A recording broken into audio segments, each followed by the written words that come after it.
The next stop is On the Radar Radio. Stand clear of the closing doors, please.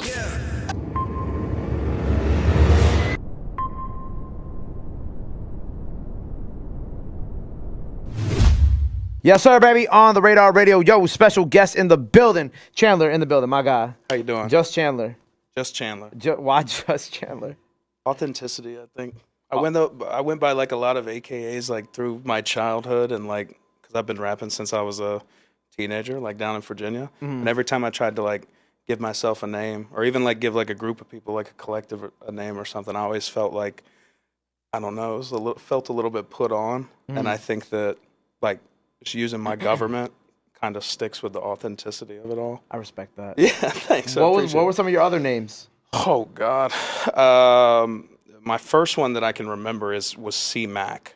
I like that. You like it? Yeah. It's like, I mean... Very 2010. Yeah, exactly. And that's, yeah. So C-Mac, I was in a group called Verbal Irony. I was in a, with the E was a 3. I was in a group called Distorted After Story. Just not like... Distorted After Story sounds like a death metal band. Yeah, it's not, it just wasn't capturing the vibe. And then I kind of just... I think decided that like the only thing that was gonna truly capture the vibe was my own name. You know, like what's the vibe? The vibe is like I don't know, like being you. It's like it's not trying to put on, not trying to be anything other than yourself, which I feel like than just Chandler. Yeah, I just feel like I had felt like I was really trying to like prove something at first, which is like. You know, you got to do that, but like I think with trying to prove myself as a rapper, like came some inauthenticity, and when I kind of like leaned back, it started to feel a little bit more like just be you, just talk. Yeah. Yeah. What do you feel like was like the most inauthentic thing that you had to do, or that you did trying to? Well, I mean, like I guess prove yourself. Yeah, I mean, like just like vocally, like in my recordings and everything, like I used to talk like number one, I would rap like crazy fast, which was like not like Eminem. Yeah, like just stuff that like made no sense for me. Like I can't. That's not like the kind of like it didn't sound good in my voice. I would try to rap high. I would try to like. I also am, I'm an actor. I went to school for acting, right. And so I kind of got into the habit of like. Trying to emulate people's voices that, whoever I was listening to, I had a habit of that, Which a lot of people say they like try not, that's why they don't listen to music.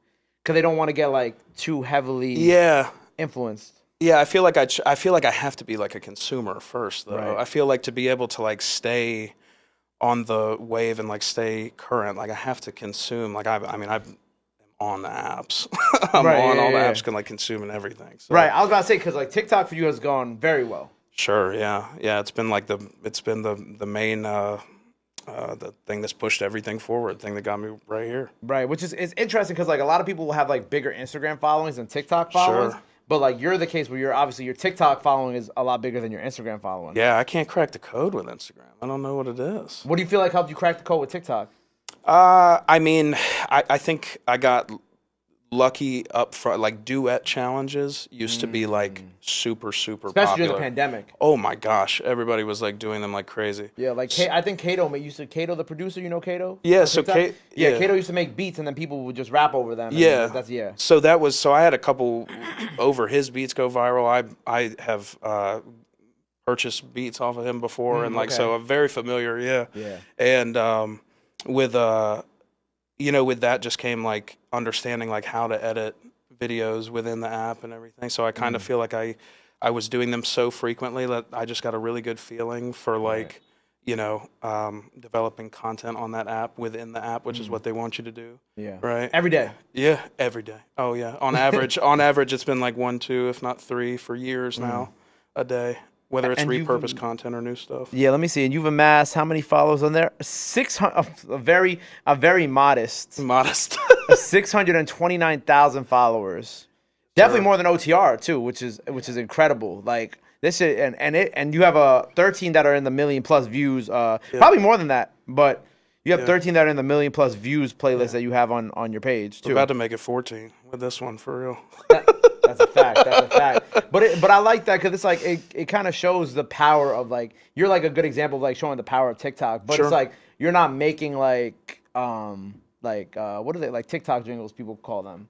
No, yeah. I think I definitely have found a happy medium between like trying to create the music that I want to create and that I think fits who I am as a person, and then also keeping in mind that like, you know, there should be an idea of what the content behind that is going to be before the song is ever done. As a creator who's found a lot of success, like if like an artist like let's say Calvin started rapping tomorrow, right? Sure. If Calvin started rapping tomorrow and Calvin wanted to make a TikTok, like what would be like the first thing that you would tell Calvin to do? Like what do you feel like would you be? Because like algorithms change all the time, but be like what would you give like a recipe, or what would the recipe that you would give to an upcoming artist be for TikTok in 2023? Two things. Take your buzzwords, shrink them as small as you can, slide them off the screen. Buzzwords? Yeah, like. What do you mean? Like if you're rapping, rap, hip hop. You know, if it's in the style of this, I might put on the radar, freestyle. Just take that, make it as small as you can, slide it off the screen because it's still going to read it whether they see it or not. You can just. Oh. Yeah. That's a thing? Oh, hell yeah. I do it on every video. And Instagram, Facebook, everywhere. Start doing that on TikTok. Yeah. Look at that. You just gave me some sauce. So wait, explain, because I'm a social media guy, because I ran social media accounts for like 7 years of my life, but TikTok kind of came at the tail end of that. Sure. So I'm like good at TikTok. I mean, on the Radar's TikTok account is pretty good, but like I didn't know that like putting text on the video and shrinking it and ghosting it, I didn't know that was something that could push videos out further. Yeah, if you've ever looked at, like, I mean, it's not a guaranteed thing, but, like, if you ever look at, like, the search bar on a video, right? Like, it'll have, I don't even know what you would call it. It, like, kind of, like, it has a suggested search, like, at the top of that. And honestly, a lot of the times, like, when I slide those buzzwords off to the side, that suggested search will have some iteration of those buzzwords, which was what solidified for me that it is paying attention to that. And it did, and it worked.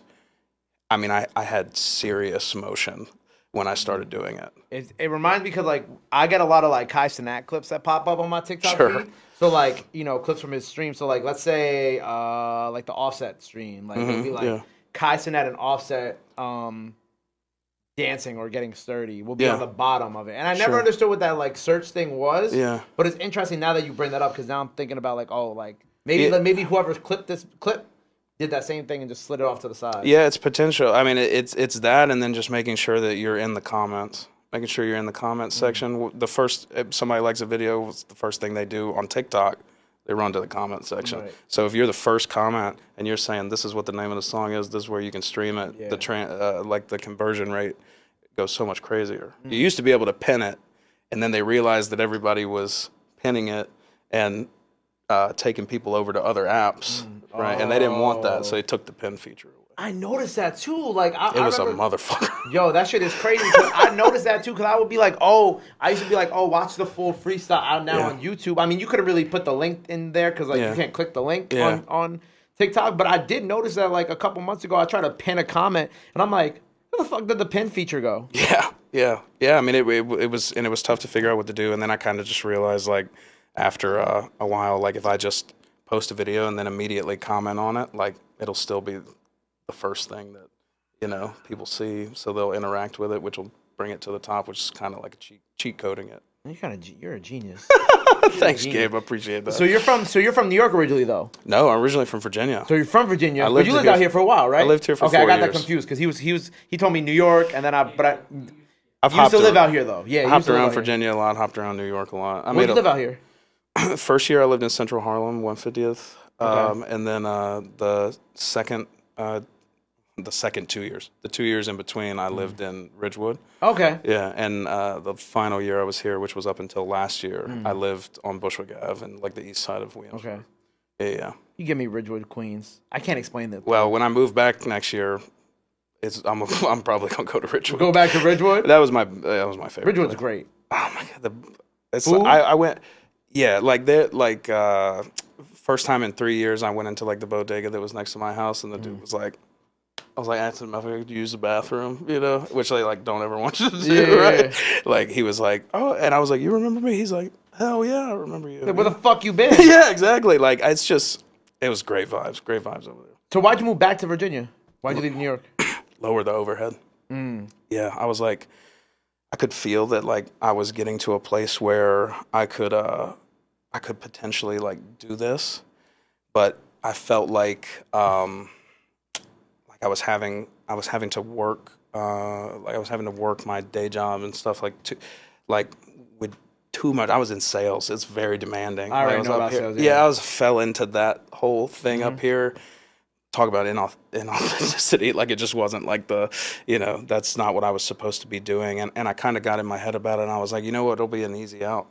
Go back to where I'm originally from, or close to where I'm originally from, where people, claim the overhead was still low, which is not really, because it's getting bad everywhere. Yeah, everywhere it's shit. It's fucked everywhere. But Yeah. I guess like also the good thing about you is that like you're good at social media, so you don't necessarily always need to be in New York. Exactly. To do what you do. Yeah, but connecting and meeting people that's like what- y'all, that's that's what it that's what makes me want to come back here, and I feel like I'm at a place now where it's kind of necessary. Viable. It's funny that you mentioned the sales thing, because like I didn't realize how deep and dark of a hole that sales thing was in my early 20s, and then I had a friend who like he needed a job real bad, and he went to like one of those Verizon sales. Oh, like, hell. You know what I'm talking about, right? Yeah, Where they go I know door to exactly door trying to sell Verizon, and he got like to the third house, and he was like, "Yo, fuck this shit." Yeah, dude. He said, "Fuck this shit." I started when I first got up here in 2018. I was doing like demos in like Whole Foods and shit, like in like food towns and Whole Foods and like all over the place. Oh, you were the free sample guy. Hell yeah.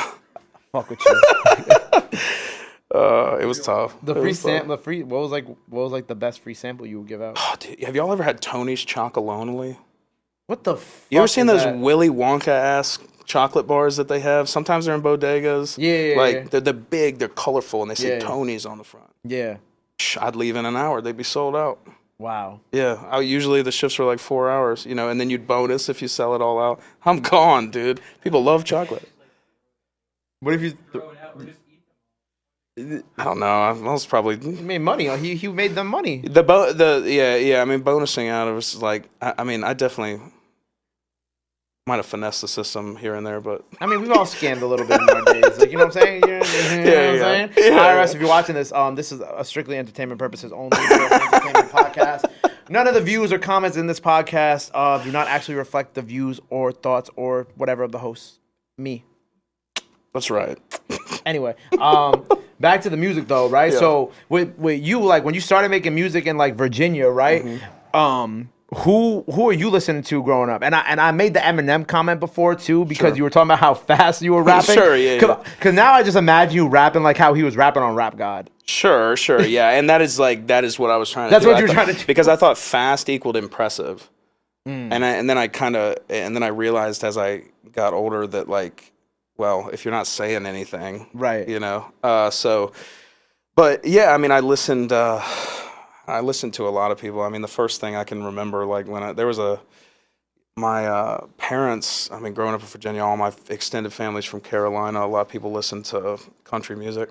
Obviously. Exactly. There was a duo called Big and Rich, and they ran with a guy named Cowboy Troy, and he would like rap in their country music.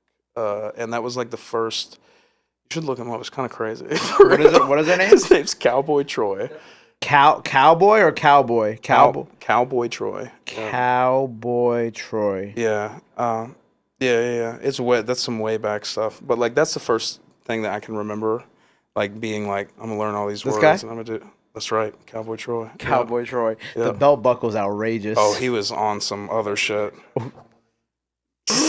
he had a song called like Crick in My Neck about like checking people out at the bar and stuff. It was like this whole, it was cheesy as hell, and honestly I feel like that it is influenced like even now, like all this time later, I'm like that kind of like the playfulness almost. It's something else, isn't it? It's gonna like you're gonna get on that deep dive Cowboy Troy train.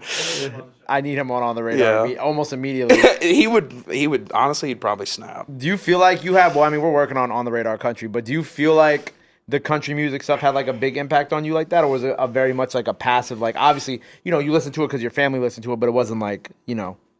Sure. I mean, yeah, I definitely think that it did. I mean, I think you can hear it. I mean, I don't think I sound as country as people claim, Yeah, but yeah. like I think that also, when I'm in Virginia, people don't really point it out. When I'm here, everybody points it out. So Yeah. it's because it's like not as many people. Everybody sounds country down in Virginia and the Carolinas and stuff. So it's like they don't It even is hear, what it is, They yeah. don't even hear it. But yeah, I mean, I think listening to all that music definitely influenced like what my voice would eventually like lie into. And but it quickly fell from being like my favorite genre of music. It was really only when I was like a kid, like not even hardly sentient yet, that was my favorite, country kind of music. It became, rap fairly quickly. fairly quick. Who was like the first hip hop artist you remember listening to? I mean, I loved Eminem, and I loved all of like the Early all the big 2000s. people. Yeah, I mean, I loved Eminem. I loved uh,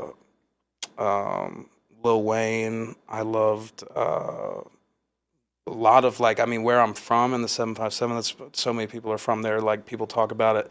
People's parents talk about it. They listen to it on the bus. You see events for posters hanging up stuff. Timbaland, Missy Elliott, Pharrell, Clips, yeah. Pusha T. They're all from that area code. Yeah. So.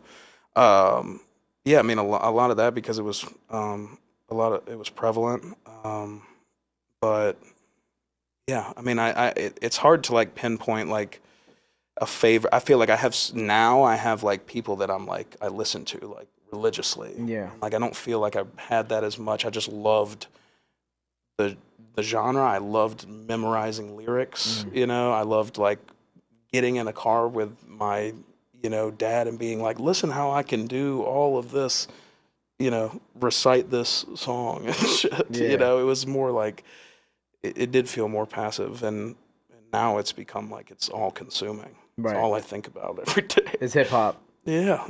I mean, music in general, but hip hop especially for sure. Right. So with the music we're releasing right now, so we have East Coast Residents. That's out now. You mostly been doing singles. Yeah. Mostly been doing singles. So we have a project on the way. Like, what's kind of the game plan? I know the singles game works really well with kind of like the TikTok pushes and shit. Yeah. But like beyond that, I think that the next time I get, I had a song come out in June called "Figure It Out" that was really like that kind of shifted everything for me, and I feel like started making people like actually pay attention. I feel like the next time I get one of those, we'll probably have a conversation about like doing a project. right? Do you feel like you need to wait for one of those to do a project though? I don't feel. I feel like if it ain't broke, don't fix it. And this has been working really well. And I would love to like feel confident that like there's enough eyes. And I don't want it to feel as much of a gamble. Like these singles feel. I feel like if I put an album out now, just like all of these singles, like they could pop, it could not. I would like to like have my, debut or whatever it ends you up wanna call it, being, kind of be when it's just a little bit farther, a little bit more resources, a little bit more time, Yeah, That's how I feel. I Yeah. understand. So what singles do we have planned out for the rest of the year? Next one is Friday. Well, I don't know when this will come out, but September 29th. Out now by the time y'all see this, and this is definitely out after that. Friday out now. Yeah. Check that out. September 29th. It's called News with one of my closest friends and producers, Falaire, based out of the DMV. That's the song that I just performed here. And then there's a song October 20th, Purple Devil Emoji. Okay. Yeah. So those are the two that I have planned right now, and then I'm going back in the studio when I get back to Virginia and keep working. Fine, man. Well, I can't wait. I can't wait to see what you do next. Thanks, homie. Very I appreciate excited. it. Freestyle Now performance of the record he was just speaking about out now, so go check those out. Man, thank you for coming today. Super dope freestyle. Thank Killed you. that real quick. He did that in one take too. I love a one take. One takes make my day go better, make me smile. Right? I was having a bad day, but he did the one take. I'm like, oh, great day. We're off to a great start this week. So thank you again for the good energy. I appreciate you being here, my brother. Before we get up out of here, anything else you want to let the people know, let the fans know, now is the time to do it. This camera right here. Absolutely, yeah. I just want to reiterate, September 29th, Friday, News. I think it's one of my best songs, if not my best songs, if not my best song yet. So definitely check that shit out. Dope. Well, thank you again for being here. Make sure you go run up that freestyle. Go run up that performance out now. Make sure you go follow him. Wait, you didn't say where they can follow you at. Oh, true. At Chandler Matkins on every platform. TikTok, Instagram, Twitter, all of it. It's just my name, at Chandler Matkins, Matkins. And his TikTok is very entertaining, so go check that out. All Yes. right? So make sure you go follow him. Go show him some love. Go show him some support. Love is free. Support is free. But y'all already knew that. Till next time, on the radar. Chandler, we out. Bow. My God. Thank y'all for having me. Appreciate you.